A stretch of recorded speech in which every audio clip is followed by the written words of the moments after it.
자, 오늘 이 본문에 있는 말씀을 통해서 영생을 갈망하는 사람, 이런 제목으로 잡았다가 다시 제목을 바꿨습니다. 갈등과 근심을 해결하는 길, 갈등과 근심을 탈출하는 길, 이런 제목으로 말씀을 증거할 때 여러분이 큰 은혜를 받으시기를 주의 이름으로 축복합니다. 최초의 사람 아담과 하와가 에덴 동산에서 하나님이 만들어 놓으시고 땅 위에 부족함이 없도록 모든 것을 다 누리도록 만들어 놓으셨습니다. 그런데 이 아담과 하와가 하나님이 말씀하시는 선악과를 따먹고 불순종함으로 그때부터 인간에게는 끊임없이 고통과 또 괴로움과 또 고난이 계속 연속되는 시대를 살 수밖에 없도록 만들어졌습니다. 여러분, 어린아이가 뱃속에 엄마 뱃속에서 있다가 이 세상에 태어나면 아무런 고통이 없을 것 같은데 그 어린아이도 태어나기 시작하면서 큰 고통과 또 아픔과 연민이 연속되어진다고 성경은 말하는 거예요. 근데 오늘 이 본문에 등장하는 인물을 보면 이 본문에 등장하는 인물은 마태복음에서는 부자 청년으로 나옵니다. 그리고 오늘 본문에서는 부자 관원이라고 그래요. 부자 관원. 그런 상당히 사회적으로도 고위층에 있는 지위가 있는 사람이다가 부자니까 여러분, 이 세상에 모든 사람들이 다 이구동성으로 열망하고 소원하는 게 여러분 사회에서 여러분 좋은 위치에 있고 더 나아가서 부유하게 사는 것이 모든 사람들의 희망이고 꿈인 것 같아요. 그래, 열심히 돈 벌고 열심히 공부하고 열심히 사업하는 것도 돈을 벌기 위해서. 근데 이 사람은 돈을 벌었어요. 지위도 있습니다. 그런데 자기 삶 속에서는 자기도 모르게 번뇌와 권태감과 근심과 고통이 연속적으로 몰려오는 것을 느끼고 행복보다는 불행함이 앞서고 자기 마음속에 어딘가 모르게 갈등과 고민으로 자기의 삶이 범벅이 되어져 살아가는 삶을 깨닫게 됩니다. 그래서 예수 그리스도를 만나면 내 인생의 문제를 해결할 수 있다, 이런 확신으로 예수님을 찾아온 것을 볼 수 있어요. 예수님을 제대로 만나면 사람은 반드시 그 인생의 갈등과 권태감과 지루함과 근심과 고민을 반드시 해결받을 수가 있는데 예수 그리스도를 진실로 만나지를 못한다는 거예요. 이 사람도 예수님을 만나면 내 문제를 해결할 수 있다.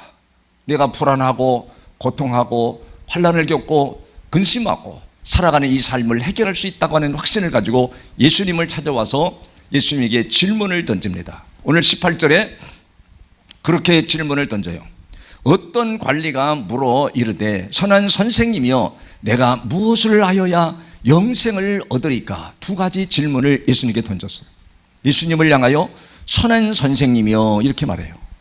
두 번째는 내가 뭘 해야 영생을 얻으리까? 착각하는 거죠. 사람이 뭘 해야 영생을 얻는 것으로 착각하고 있었던 거예요. 예수님이 그 부자 관원에게 다시 질문을 던집니다. 뭐라고 질문을 던지냐? 19절에 예수께서 이르시되 내가 어찌하여 나를 선하다 일컫느냐? 하나님 한 분 외에는 선한 이가 있어요 없어요? 없다라는 거예요. 여러분, 인간은 모두가 죄를 범하여 하나님의 의에 이르지 못하고 하나님의 영광을 돌릴 수가 없다라고 로마서 3장 23절에도 말씀하고 있어요. 의는 없나니 하나도 이 세상에는 없다는 거예요. 선한 사람이 없다는 거예요. 근데 하나님 한 분만이 선하다는 것은 무엇을 가리키냐? 하나님은 절대적인 선을 가지고 계시다.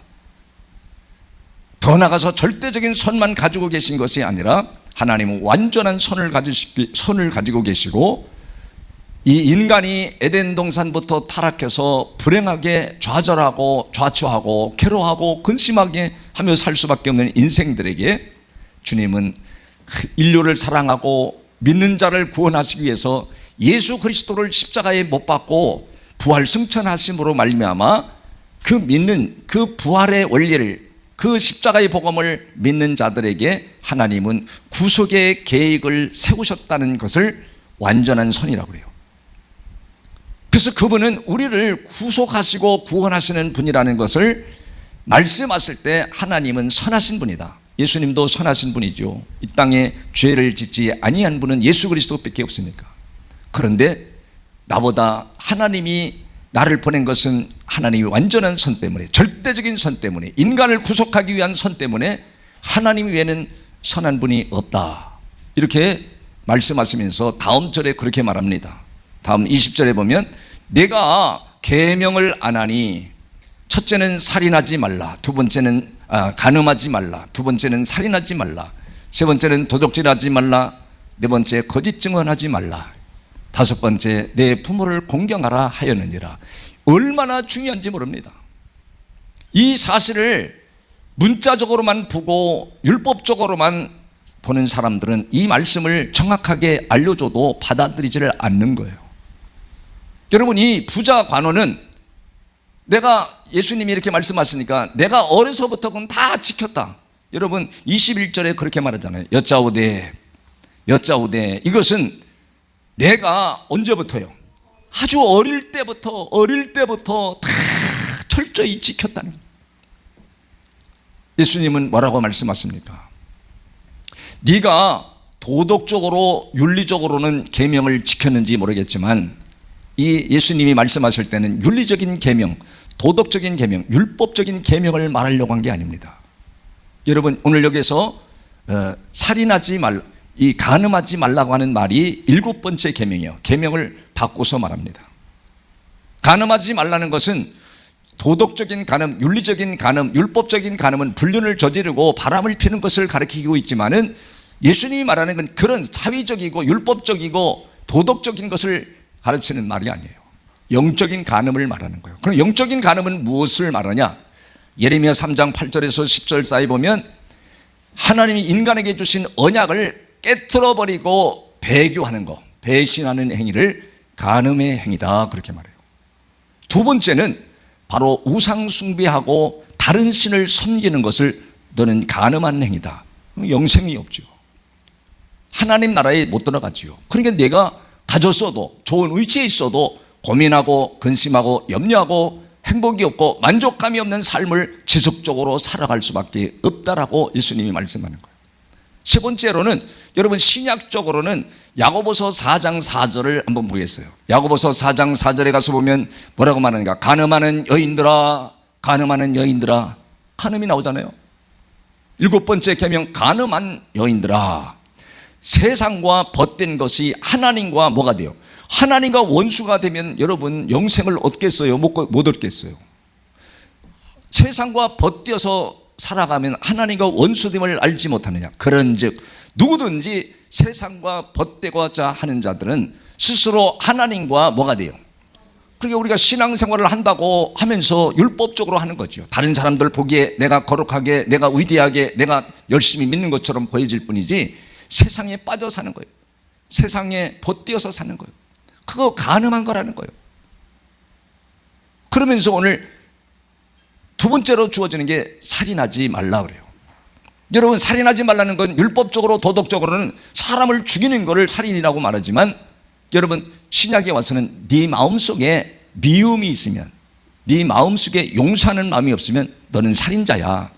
너는 영생이라는 하나님의 축복, 하나님이 주시고자 하는 이 땅에서 누리는 진정한 행복과 만족감이 없는 줄 알아.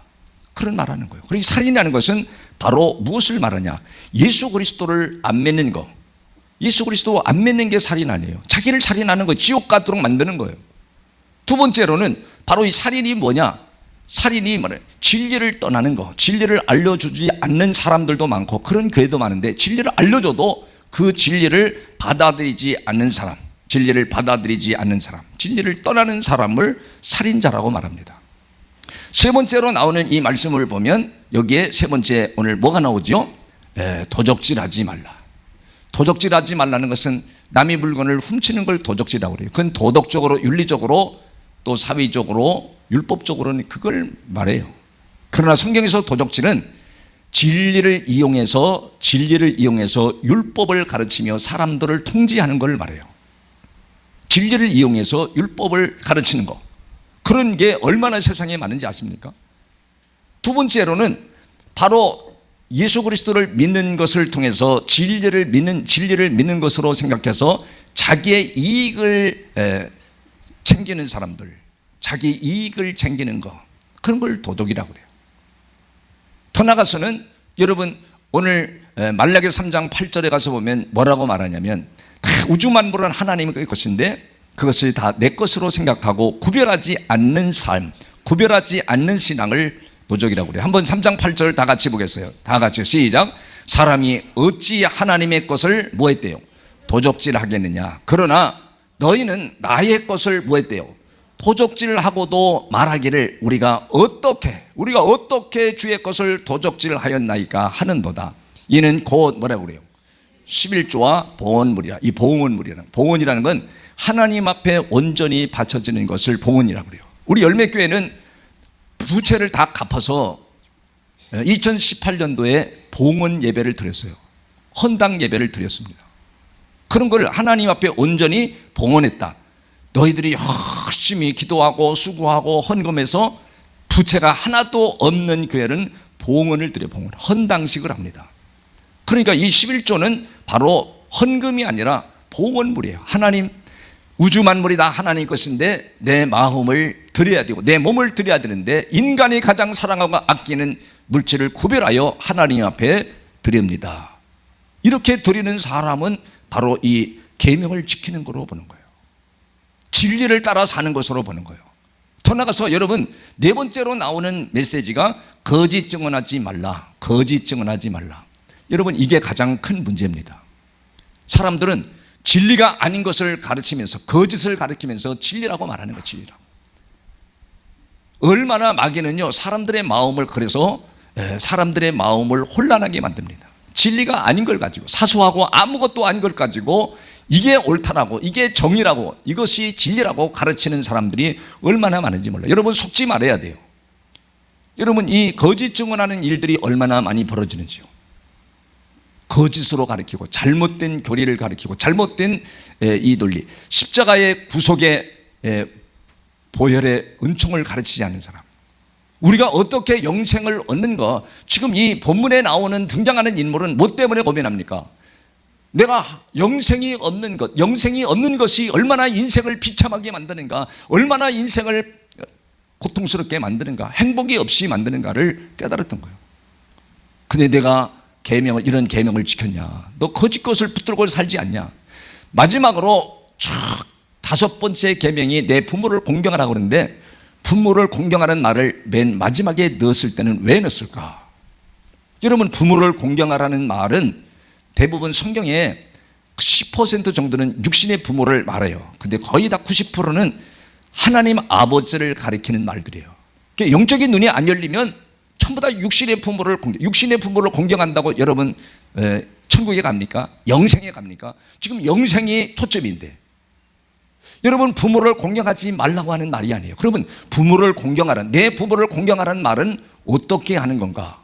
어떻게 하는 건가? 내 부모를 공경하는 것은 어떻게 하는 거냐 이거요. 여러분 내 부모를 공경하라는 것은 어떻게 하는 거냐? 여러분 하나님이 말씀하시고 예수님이 말씀하신 말씀을 믿고 받아들이는 것, 믿고 받아들이는 것을 부모 공경이라고 성경의 많은 부분이 표현하는 거예요. 여러분 성경에서 여러분 한 도절만 찾아볼게요. 말라기서 1장 6절을 가서 보면 뭐라고 말하는가? 말라기서 1장 6절 다 같이 보겠습니다. 내 이름을 멸시하는 재상들아, 나 만군의 여호와가 너에게 이르기를 아들은 뭐라고 그래요? 그 아버지를, 종은 그 주인을 뭐예요? 공경하나니 내가 아버지일진데, 아버지가 누구라고 그래요? 육신의 아버지를 말해요. 지금 누구를 말해요? 하나님 아버지를 말하잖아요. 내가 아버지일진데 나를 공경함이 어디 있느냐? 말라기 시대 백성들이 다 진리를 굴곡해가지고 잘못 알고 있었던 거예요.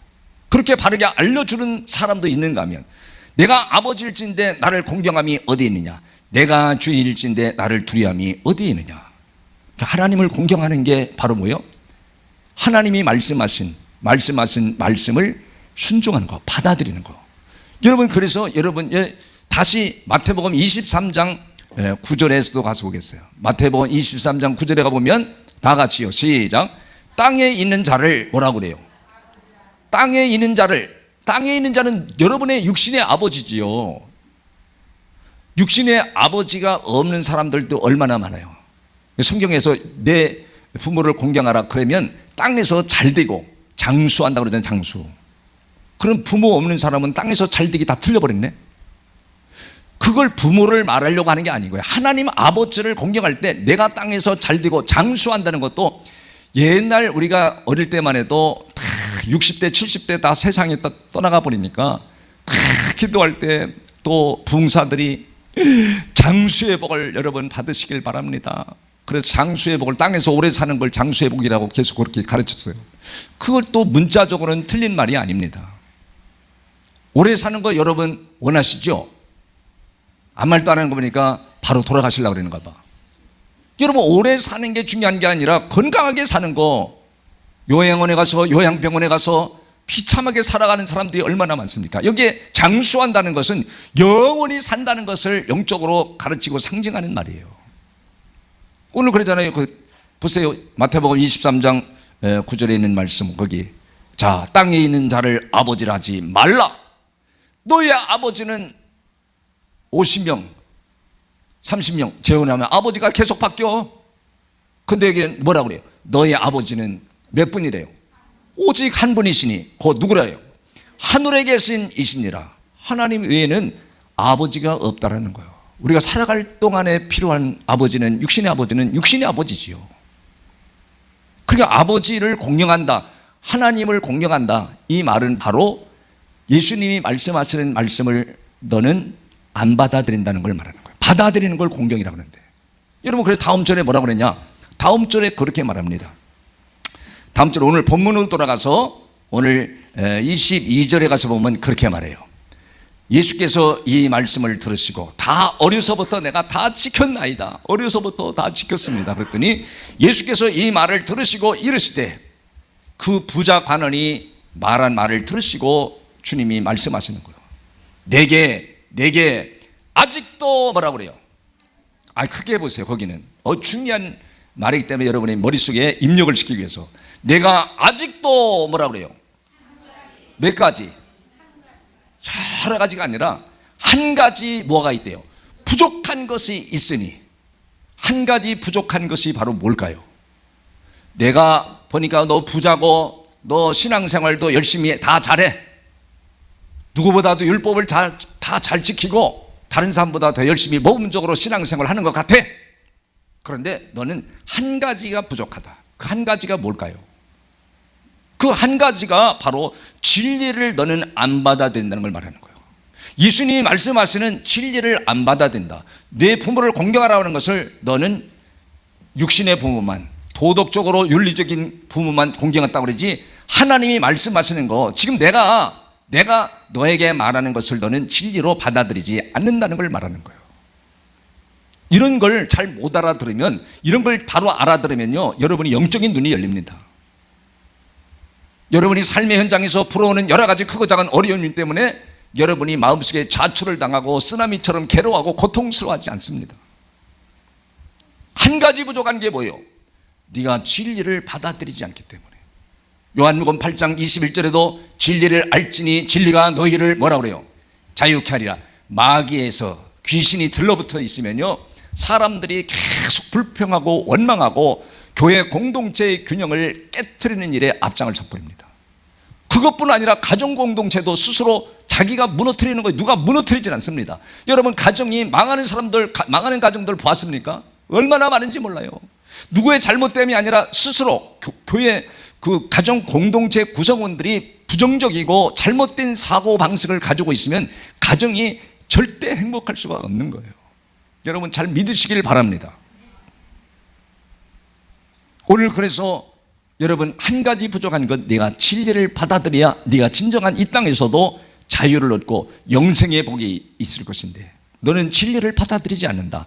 내가 말한 거 받아들이지 않으면 아버지를 공경하지 않는 것이다. 하나님 말씀도 너는 공경하지 않는 것이다. 너는 살인했다, 너는 간음했다, 너는 도적질하고 사는 사람이다. 너가 보기에, 다른 사람들 보기에는 내가 잘 믿는 것처럼 다 어릴 때부터 내가 다 지켰다고 자부하지만 너는 진리를 모르고 있다. 그래서 예수님이 그렇게 말씀하잖아요. 그 하반절에. 예? 내가 한 가지 부족한 것이 있으니 내게 있는 것을 어떻게 해요? 너 돈 많지? 내게 있는 것을 다 팔아 가난한 자들에게 뭐래요? 나눠줘라. 예수님이 그가 가지고 있는 걸 다 팔아서 나눠주라고 하는데 핵심이 있는 게 아니에요. 여기다가 핵심을, 여러분 가진 거 다 교회에다 내놓고 어려운 사람 도와주고 그리고 아야 하늘에 보아가 있다고. 이게 거짓 증언이에요. 거짓 증언. 이 거짓 증언으로 가르치는 사람들이 얼마나 많은지 아세요? 여러분 여기에 초점이 있는 게 아니라 네가 진리를 받아들이지 아니하면 내 말을 절대 순종할 수 없다는 것을 가르치려고 하는 거예요. 내가 내 말을 들으면 하늘에 보아가 있다.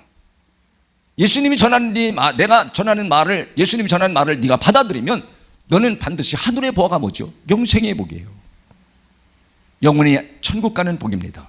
그래서 진리가 여러분 그 안에 임하고, 네가 진리가 없어서 그렇다. 여러분 진리가 우리 안에 오면 어떤 일이 벌어지는가?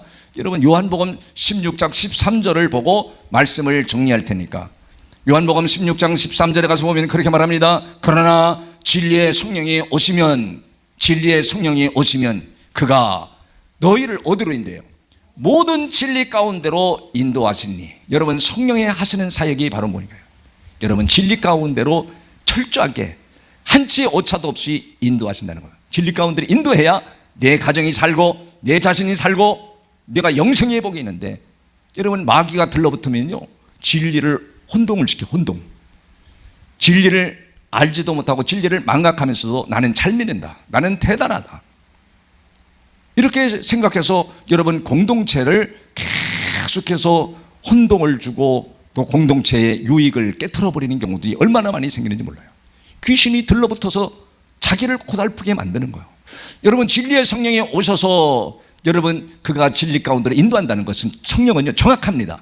여러분의 마음 가운데 이 성령은 오셔서 여러분에게 진리 가운데 음성을 듣게 해요. 말씀을 들을 때 그 말씀이 들려오도록 만듭니다. 믿으시기를 바랍니다. 안 믿어지니까 여러분이 아멘 안 하시죠. 성령이 우리 안에 오셔서 계속 그 음성을 듣게 해요. 그 진리 가운데로 인도하시면 여러분을 평안 가운데로 인도하실 뿐 아니라, 두 번째로는 여러분 자기에게 주어진 사명을 정확하게 알고 그 사명을 감당하는 일에 힘쓰도록 만듭니다. 근데 진리 가운데 진리가 여러분을 인도하지 않으면 사명을 감당하지 않아요. 감당하지 않고도 나는 아주 버젓이 사명을 감당하는 자로 오해하고 착각하게 만들어요. 여러분 진리의 성령이 오시면 그가 너희를 진리 가운데 있는 건, 여러분 내가 주어진 사명,